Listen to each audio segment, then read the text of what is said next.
Seria o futuro da cultura do cancelamento a legitimação da pena de morte no Brasil? Brincadeira, não é sobre isso o vídeo, isso é só um negócio que eu fico pensando às vezes. O vídeo de hoje, na verdade, é sobre os 5 erros que eu já cometi, 5 no enquadramento, 5 erros que eu já cometi que já me fizeram ir mal na prova do Enem. Erro de número 1, ter nascido no Brasil. Erro de número 1, não exercitar. Quando eu tava no terceiro ano do ensino médio, estudando pro Enem, eu assistia muitas aulas. E eu até já comentei sobre isso num vídeo aqui no canal, que a escola que eu estudava tinha uma filosofia de que quanto mais aulas os alunos tivessem, melhor eles iriam na prova, o que não é verdade, pelo menos não necessariamente verdade. Porque a gente precisa ter um estudo autônomo, um estudo sozinho, onde você vai pegar aquilo que você entendeu nas suas aulas, sejam aulas presenciais na escola ou online, encontrar as suas dúvidas, exercitar e de fato aprender aquele assunto. E no terceiro ano do ensino médio eu não fazia isso. Eu basicamente chegava em casa, de noite já, e lia apostilas. E ficava lendo apostilas, resolvia, 2 questões no máximo. Isso é péssimo, porque, nossa, isso tem uma coisa que eu já falei muito aqui no canal, acho que até essa mesma frase, é que é muito importante você fazer exercícios, fazer principalmente provas antigas, questões no modelo Enem, porque você precisa entender de que forma a prova vai te cobrar o que você está estudando. E às vezes, por exemplo, sei lá, a gente está estudando ecologia. Ah, porque o ciclo da energia na cadeia, na teia alimentar é esse, mas o Enem não vai exatamente te perguntar como é que é o ciclo da energia, o fluxo da energia numa cadeia alimentar.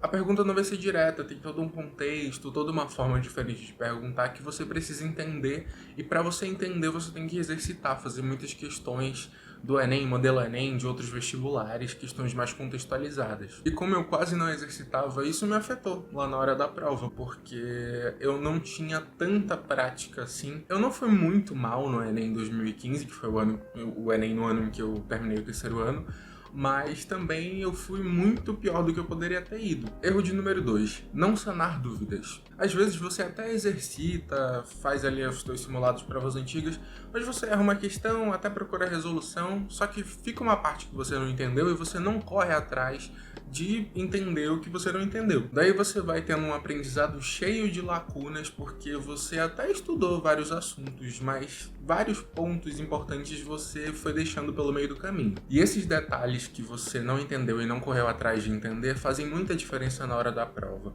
O que às vezes acontece é que a gente se ilude muito na preparação para o Enem. A gente acha que, eu tô fazendo exercício vendo as resoluções, então tá tudo bem, mas você acaba caindo numa de decorar resoluções de questões do que de fato criar habilidade para resolver questões diferentes das que você está resolvendo lá na hora da prova do Enem. E às vezes, não sempre, às vezes isso é a razão daquele discurso de não caiu o que eu estudei várias coisas para Enem e não caiu nada do que eu estudei. Às vezes você conseguia resolver questões em casa e não conseguiu resolver lá na hora do Enem por causa disso. Você foi deixando muita coisa passar e muita dúvida ficar. E isso foi uma coisa que eu fiz muitas vezes e, sem dúvida nenhuma, já me prejudicou na prova do Enem. Erro de número 3. Deixar de estudar porque as condições não estavam da maneira como eu gostaria que estivessem. Foram incontáveis as vezes que eu parava e fazia um cronograma e falava, não, eu vou estudar isso nessa semana, ou então isso nesse dia.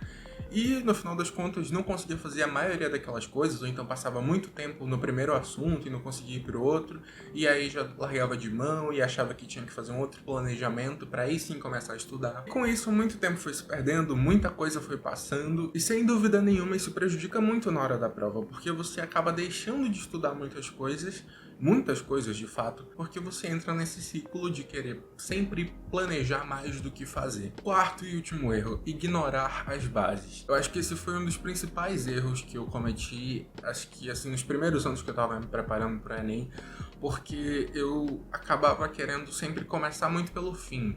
Então, já ir pra fórmula e tentar entender, as fórmulas dos assuntos, ou então um tipo de questão específico, só que eu sempre me deparava com a barreira da falta de base naquele conteúdo, porque tem muitas coisas, principalmente nas ciências exatas, você pega a matemática, uma física, uma química da vida, tem muita coisa que você não vai entender se você não buscar compreender desde a base daquele assunto. Se a gente cair muito numa de decorar as coisas, principalmente pro Enem, não vai dar muito certo. Sem dúvida, das vezes que eu negligenciei a base dos assuntos, eu ficava nessa. Isso aconteceu muito comigo em eletrodinâmica. ficava decorando fórmula, quando chegava na prova eu não sabia resolver nada. E depois não, quando eu parei pra estudar desde o comecinho, hoje em dia dificilmente eu erro uma questão de eletrodinâmica. Então foi basicamente isso. Eu espero muito que vocês tenham gostado desse vídeo, que vocês possam tirar algumas lições desses erros que eu cometi e não cometam os mesmos erros. Se você é novo ou nova por aqui, se inscreve no canal clicando nesse botão vermelho aqui embaixo, deixa um like no vídeo se você gostou do conteúdo, compartilha com todo mundo que você conhece que também vai fazer o Enem. Aqui do lado estão aparecendo vídeos que você pode se interessar em assistir. Eu vejo todo mundo no próximo vídeo e tchau!